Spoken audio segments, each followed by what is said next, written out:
So my name is Trudy. I work for Queensland Rail in the Altandi group, and we're at Rocklea station.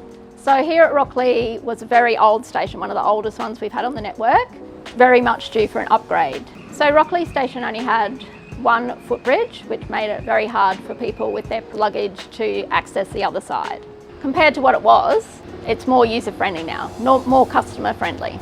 So we've got 3 new lifts, we've got an overpass over to the other platform, we've got kiss and ride parking bays, we've got a bike enclosure, new raised platforms to reduce the step up, improved shelters with more coverage. So they should be accessible for anyone that arrives at a station, should be able to get from A to B, even with their shopping, with a wheelchair, easy access for everyone. So my name's Tristan and I am the Senior Project Engineer at Rocklea Station. The construction team have undertaken various activities from piling to FRP concrete to services install and structural steel. So before any of this could commence, we had to demolish the existing station and platforms down to a metre below existing level and also remove the timber overbridge.